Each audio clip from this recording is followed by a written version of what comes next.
6 cooperativas, una cocinera, un escenario común y un tema de conversación, el aceite que elaboran nuestras cooperativas. Un recorrido por la comunidad al ritmo de la cata de 6 aceites representativos de otros tantos territorios.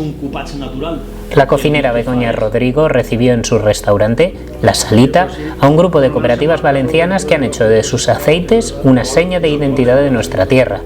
El objetivo, conocer la cultura del aceite de boca de sus productores y poner en valor la singularidad de nuestros productos. Bueno, ha sido muy interesante sobre todo ver que se elabora tantas clases de aceites y en tantas zonas tan diferentes dentro de la Comunidad Valenciana, y luego a la hora de probarlas la cantidad de matices que hay en cuanto a olores, sabores y historia también, ¿no? que hay detrás de cada aceite.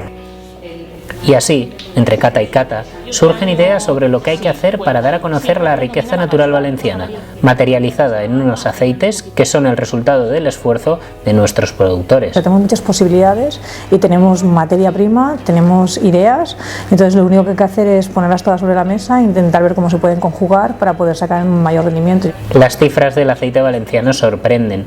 El olivo es el tercer cultivo en extensión, con más de 95.000 hectáreas plantadas. Existen 8 zonas de producción diferenciadas y se catalogan hasta 52 variedades autóctonas. De acercar lo que es el aceite y la forma de producir estos zumos de aceituna. Se llama aceite, pero se debe llamar zumo de aceituna. Porque no todos los aceites son iguales, en los olores, en los sabores, en el color y en los matices que se aprecian al probarlos se encuentra la verdadera esencia de nuestra diversidad.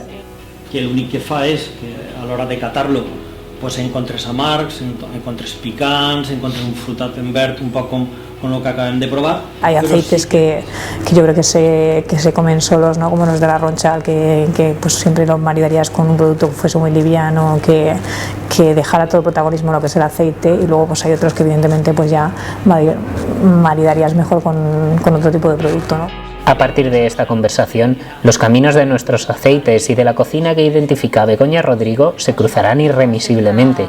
Grandes productos en las mejores manos, para dejar en el cliente un recuerdo imborrable.